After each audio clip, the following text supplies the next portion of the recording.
Health scheme అనేది ఇది కేవలం ఒక పథకాన్ని మనం ప్రారంభించుకోవటం ఒకటే కాదు.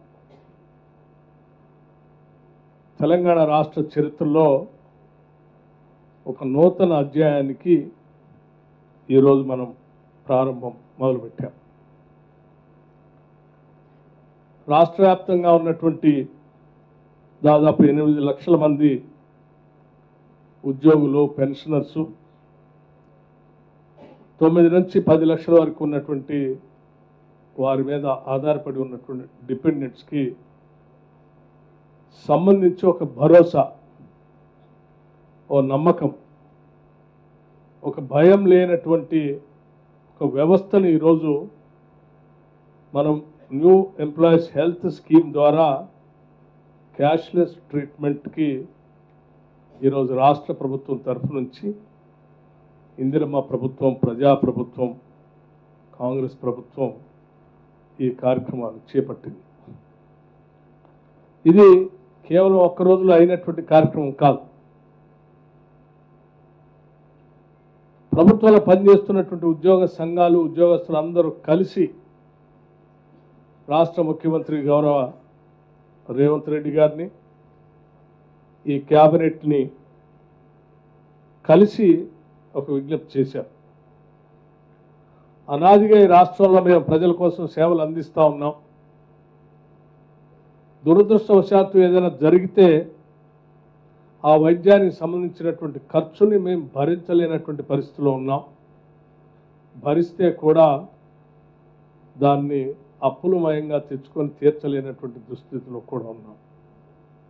సమయానికి డబ్బులు లేకపోతే హాస్పిటల్లో వైద్యం చేయలేనటువంటి పరిస్థితి కూడా ఉంది. కాబట్టి రాష్ట్ర ప్రభుత్వం చేపట్టే అనేక ప్రజా సంక్షేమ కార్యక్రమాలని, పరిపాలన సంబంధమైనటువంటి అంశాలని కింది స్థాయి వరకు మేము డెలివరీ మెకానిజంలో మా బాధ్యత పూర్తి స్థాయిలో నిర్వహిస్తూ రాష్ట్ర ప్రభుత్వ కార్యక్రమాలను విజయవంతం చేయడం కోసం ప్రయత్నం చేస్తున్న ఈ సమయంలో మాకు, మా కుటుంబ సభ్యులకు కూడా ఒక భరోసాని రాష్ట్ర ప్రభుత్వం కల్పించాలని విజ్ఞప్తి చేసినప్పుడు ఈ ప్రభుత్వం ఒక క్యాబినెట్ సబ్ కమిటీని నియమించి రాష్ట్ర ప్రభుత్వంలో పనిచేస్తున్న ఉద్యోగ వ్యవస్థ, వారి కుటుంబ సభ్యులు మొత్తం కూడా మన కుటుంబ సభ్యులే, వారందరి యోగక్షేమాలు కూడా చూడాల్సిన బాధ్యత మనదే అని ఒక ఆలోచనని ఈ క్యాబినెట్ నిర్ణయించి ఈ క్యాబినెట్ సబ్ కమిటీకి ఒక బాధ్యత చెప్పింది. క్యాబినెట్ సబ్ కమిటీ చైర్మన్గా నేను ఫైనాన్స్ డిప్యూటీ సీఎంగా బాధ్యత తీసుకొని నాతో పాటు సహచర మంత్రివర్గ సహచర సభ్యులు శ్రీ దుద్దెల శ్రీధర్ బాబు గారు, పొన్నం ప్రభాకర్ గారు, కేశవరావు గారు సుదీర్ఘంగా మీ అందరితో చర్చించాం. రాష్ట్ర ప్రభుత్వంలోని ఉద్యోగస్తుల సమస్యలన్నింటినీ కూడా పరిష్కారం చేయటం కోసం సమన్వయంతో కలిసి ఏ రకంగా ఈ నిర్ణయాలు తీసుకోవాలి, ముందుకు పోవాలన్నటువంటి ఆలోచనతో అనేక సమావేశాలు ఏర్పాటు చేశాం. ఆ సమావేశాలలో చాలా విధానపరమైన నిర్ణయాలు కూడా తీసుకున్నాం. అనేక విధానపరమైన నిర్ణయాలలో ఒక ప్రధానమైన నిర్ణయం ఈ న్యూ ఎంప్లాయీస్ హెల్త్ స్కీమ్ అనేది కూడా ఒక ప్రధానమైన నిర్ణయం. ఈ ప్రధానమైన నిర్ణయం తీసుకోవటం కోసం కాంట్రిబ్యూటరీ వ్యవస్థని ఏర్పాటు చేయాలి, దానికి ఒక ట్రస్ట్ ఏర్పాటు చేయాలి. ఆ ట్రస్ట్లో ప్రభుత్వం నుంచి చీఫ్ సెక్రటరీతో పాటు కావాల్సినటువంటి కొద్దిమంది అధికారులు నియమించాలి.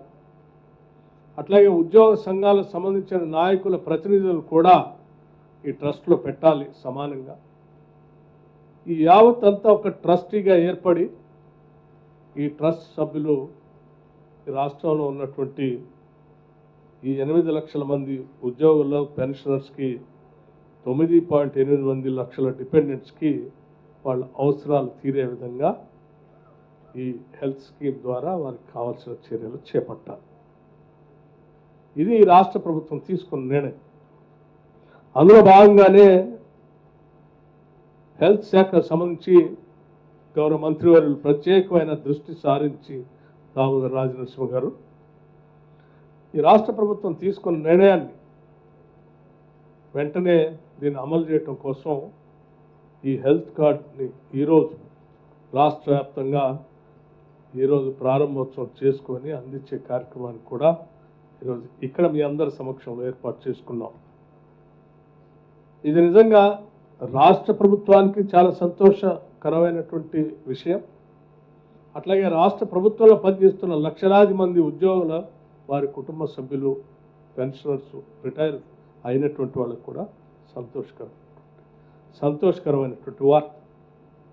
ఎందుకంటే భవిష్యత్తులో ఎటువంటి ఆందోళన లేకుండా ఎటువంటి అనారోగ్య పరిస్థితి ఏర్పడినా నాకు ఈ రాష్ట్ర ప్రభుత్వం తరఫున నా వైద్య నిమిత్తం అయ్యే ఖర్చు మొత్తాన్ని కూడా ఈ ప్రభుత్వం ట్రస్ట్ ద్వారా చెల్లిస్తుంది. కాబట్టి నేను ఎక్కడ ఆందోళన చెందాల్సినటువంటి అవసరం లేదని ఒక నమ్మకం, ధైర్యం ఆ ఉద్యోగికి, ఆ కుటుంబ సభ్యులకు కూడా దీని ద్వారా ఏర్పడుతుందని చెప్పడానికి నేను చాలా సంతోషిస్తా ఉన్నాను.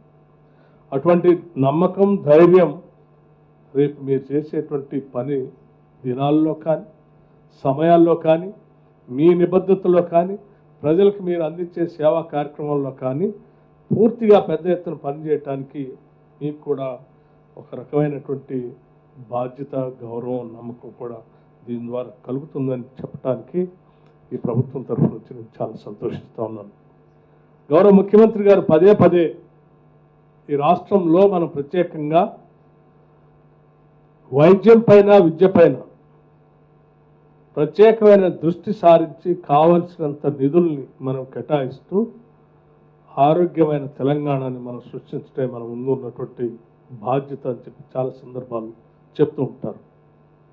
దాంట్లో భాగంగానే రాష్ట్ర వ్యాప్తంగా 5 లక్షల నుంచి 10 లక్షలకు పెంచినటువంటి రాజీవ్ ఆరోగ్యశ్రీ కార్యక్రమం కానీ, లేకపోతే ఈ రాష్ట్ర ప్రభుత్వం, ప్రజాప్రభుత్వం ఏర్పడిన తర్వాత సంఖ్యని ఉన్నటువంటి 1,15,00,000 కుటుంబాలకి 1,06,00,000 కుటుంబాలకి రాజీవ్ ఆరోగ్యశ్రీ కార్డుని 5 లక్షల నుంచి 10 లక్షల వరకు ఈ 1,06,00,000 కుటుంబాలు, రాష్ట్ర వ్యాప్తంగా ఉన్నటువంటి కుటుంబాలు ధైర్యంగా ఆ సంవత్సర కాలంలో ఎటువంటి ఇబ్బంది ఏర్పడినా 10 లక్షల వరకు కార్పొరేట్ హాస్పిటల్స్లో కానీ, ప్రభుత్వ హాస్పిటల్స్లో కానీ వైద్యం చేయించుకునేటువంటి వెసులుబాటుని ఈ ప్రభుత్వం కల్పించిన విషయం కూడా మీ అందరికీ ఈ సందర్భంగా నేను గుర్తు చేస్తాను.